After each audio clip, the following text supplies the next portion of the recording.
स्वागत है आप सभी का आपके अपने YouTube चैनल में। आज हम आपको जो कथा सुनाने जा रहे हैं वो पुरुषोत्तम मास में सुनने वाली एक बहुत ही सुंदर कथा है। तो चलिए शुरू करते हैं। एक समय की बात है, एक बुढ़िया माई थी। उनके एक बेटा बहू थे। बूढ़ी माई बहुत ही धार्मिक प्रवृत्ति की महिला थी। वो हर समय पूजा पाठ में लगी रहती थी। हर तीसरे साल में आने वाला पुरुषोत्तम महीना आने पर वो बूढ़ी अम्मा बहुत ही पूजा पाठ, व्रत करती, स्नान करती और दान करती।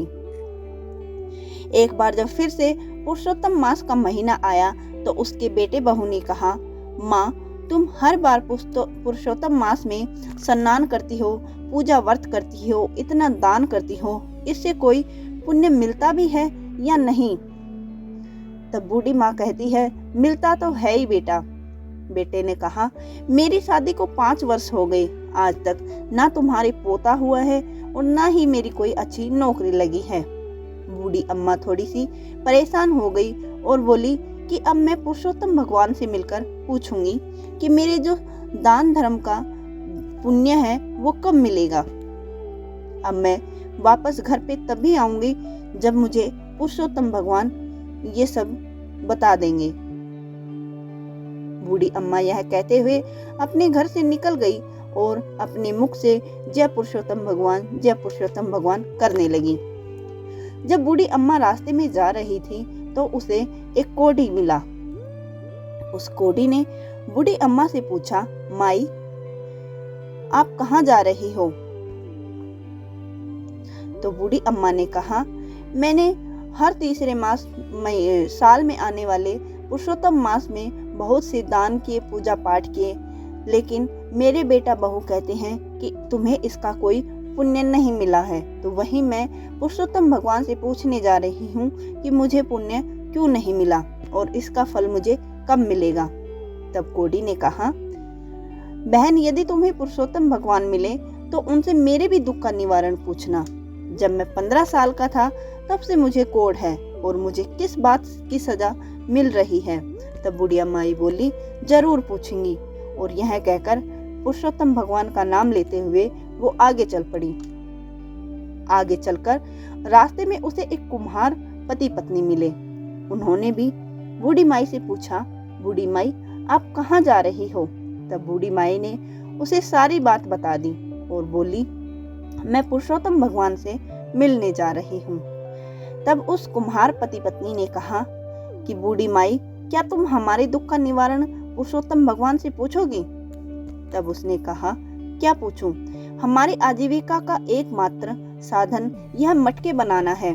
पिछले 3-4 वर्षों से हमारे चाक पर टूटे फूटे मटके बन रहे हैं। अगर कुछ बच भी जाते हैं तो पकाते समय टूट जाते हैं। ऐसा क्यों हो रहा है, यह जरूर बताना। बूढ़ी अम्मा बोली, ठीक है, जरूर पूछूंगी। ऐसा कहकर वह पुरुषोत्तम भगवान का नाम लेते हुए आगे चल पड़ी। रास्ते में एक सांप मिला और बुढ़िया अम्मा को बोला, बूढ़ी अम्मा, मैं तुझे डसूंगा। तो बुढ़िया अम्मा बोली, तुझे अगर डसना ही है तो डस ले, लेकिन अभी मैं पुरुषोत्तम भगवान से मिलने जा रही हूँ।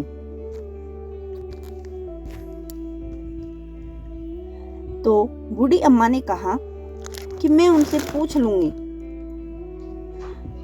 और लेकिन तुम मुझे अभी मत डसो। जब मैं उनसे मिलकर वापस आऊं तो तुम मुझे डस लेना। तब सांप बोला, अगर माई तुम पुरुषोत्तम भगवान से मिलो तो मेरे भी दुख का निवारण पूछना। उसने पूछा, तुम्हारा दुख क्या है? तो उसने कहा, मेरी नागिन हर साल अंडे देती है, लेकिन एक भी सपोला जिंदा नहीं है। बुढ़िया बोली, मैं जरूर पूछ लूंगी। और यह कहते हुए वो पुरुषोत्तम भगवान का नाम लेते हुए आगे चल पड़ी। जब वह आगे चली तो उसे पेड़ के नीचे एक साधु महात्मा बैठे हुए मिले। उन्होंने पूछा, बूढ़ी माई, कहाँ जा रही हो? तब बूढ़ी माई ने कहा कि मैं अपने बेटे बहू के तानों से परेशान हो गई हूँ। उन्होंने कहा है कि जो तू पूजा पाठ करती है उसका कोई फल नहीं मिलता है। तो मैं अपने पुरुषोत्तम भगवान से बस यही पूछने जा रही हूँ कि मुझे अपने किए हुए पुण्य का फल कब मिलेगा। और उन्होंने बुढ़िया माई से कहा जो साधु था उसने बुढ़िया माई से कहा कि बुढ़िया माई, तू उन्हें पहचान लेगी क्या? तब बुढ़िया माई ने कहा, हाँ पहचान लूंगी। तब साधु ने कहा, भगवान ऐसे ही थोड़े मिल जाते हैं, और मिल जाएंगे तो फिर कैसे पहचानोगी? तब बुढ़िया माई ने कहा कि मैं उन्हें पहचान लूंगी। और ऐसा कहकर वो साधु के आगे हाथ जोड़कर प्रणाम करके आगे चली जाती है, पुरुषोत्तम भगवान का नाम लेते हुए। पुरुषोत्तम भगवान यह सब देख रहे थे और वो बहुत खुश हुए और उन्होंने बूढ़ी अम्मा को दर्शन दिए।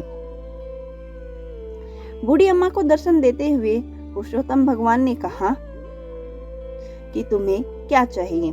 बुढ़िया माई कहती है, मुझे आपके दर्शन होते ही सब कुछ मिल गया, मुझे कुछ नहीं चाहिए। पुरुषोत्तम भगवान ने बोला, बुढ़िया तेरा कल्याण हो। तब बूढ़ी माई रास्ते में मिले सभी लोगों के बारे में बताती है। सभी दुखियारों के दुख का एक एक करके निवारण पूछने लगी। सबसे पहले बुढ़िया ने कोड़ी के बारे में पूछा तो भगवान बोले, बूढ़ी माई वह पिछले जन्म के कर्मों का फल भोग रहा है। पिछले जन्म में वह एक राजा था और वह अपने राज्य के लोगों को बिना अपराध के दंड देता था। उसे उनकी हाय लगी है। तुम मेरे चरण धूलि ले जाओ और उसके कोड पर लगा देना, वह ठीक हो जाएगा। उसके बाद बुढ़िया माई ने कुम्हार के दुख का निवारण पूछा तो भगवान ने बताया कि एक बार कुम्हार पति पत्नी के पास एक गरीब माता पिता अपनी लड़के के विवाह के लिए कलश लेने आए थे। पैसा ना होने के कारण उन्होंने उसे कलश नहीं दिया और कुम्हार पति ने उनको घर से निकाल दिया। उसे गरीब माता पिता की आह लगी है। अगर कुम्हार अपने 100 मटके किसी प्याऊ में दान कर दे तो उसके सारे दुख दूर हो जाएंगे। अब बुढ़िया माई ने नाग नागिन का पूछा तो भगवान बोले, नागिन ने एक बार गर्भवती स्त्री को डस लिया था, जिससे वह गर्भवती स्त्री अपने गर्भ में पल रहे बच्चे के साथ मर गई। उन्हें उस गर्भवती स्त्री की हाय लगी है। अगर वह नागिन अपनी अमृतमणि किसी गरीब को दे दे तो उन्हें बच्चा हो जाएगा। यह सुनकर बुढ़िया माई ने भगवान को प्रणाम किया तो भगवान पुरुषोत्तम अंतर्ध्यान हो गए। अब माई ने उनसे पूछा, माई ने भगवान के चरणों की धूली उठाई और अपने साड़ी के पल्लू में बांध ली। सबसे पहले वह सांप से मिली। बुढ़िया माई को देखते ही सांप बोला, क्या हुआ माई, भगवान के दर्शन हुए? बुढ़िया माई ने बोला, हाँ मुझे तो दर्शन हुए। सांप ने पूछा, तुमने मेरे दुख का निवारण पूछा? तो बुढ़िया माई ने सारी बात सांप को बता दी। वह बोला, माई मैं कोई गरीब व्यक्ति कहाँ से लाऊंगा, मेरे पास कोई डर से आता भी नहीं है। यह अमृतमणि तुम ही ले जाओ। सांप ने वह अमृतमणि बुढ़िया को दे दी और बुढ़िया घर की ओर चल पड़ी। उसे रास्ते में कुम्हार पति पत्नी मिले। उन्होंने पूछा, क्या तुम्हें भगवान के दर्शन हुए, हमारे दुख का निवारण पूछा? तो बुढ़िया ने कहा, मुझे भगवान के दर्शन हुए और मैंने तुम्हारे दुख का निवारण पूछ लिया है और सारी बात उन दोनों को बता दी। वह बोले, आज ही हम 100 मटके एक प्याऊ में दान कर देंगे। अब वह आगे चली तो वो कोड़ी मिला। बूढ़ी माई से पूछा, क्या हुआ बहन, भगवान मिले? बूढ़ी अम्मा ने कहा, हाँ मुझे भगवान के दर्शन हुए और मैंने तुम्हारे दुख का निवारण भी पूछ लिया। बुढ़िया माई ने कोड़ी को सारी बात बता दी और कहा कि तुम्हारे पूर्व जन्म के कर्मों का फल है जो तुम भोग रहे हो। बुढ़िया ने भगवान के चरणों की धूली कोड़ी के शरीर पर लगाई तो कोड़ी ठीक हो गया। कोड़ी ने बूढ़ी माई को खूब धन दौलत दिया। खूब सारी धन दौलत और अमृतमणि लेकर जब बुढ़िया घर पहुंची तो देखा उसका घर एक सुंदर मकान में बदल गया है। घर में अन्न धन के भंडार भर गए हैं और बेटा बहू माँ को देखकर बहुत खुश हुए। बेटे ने कहा, माँ मुझे बहुत अच्छी नौकरी मिल गई है और तुम्हारी बहू भी पुरुषोत्तम भगवान की कृपा से गर्भवती है। बेटे बहू ने भगवान की धूली को अपने माथे पे लगाया और सबने भगवान पुरुषोत्तम की जय जयकार करी। तो कैसी लगी आपकी आज की ये कथा? अगर कहानी अच्छी लगी तो इस वीडियो को लाइक अवश्य कीजिएगा। ऐसी और भी कथा सुनने के लिए हमारे चैनल को सब्सक्राइब अवश्य करें और दूसरे भी ऐसी कथाओं का लाभ उठा सकें, इसलिए आप चैनल को और वीडियो को लोगों के साथ शेयर करें। आपका बहुत बहुत धन्यवाद।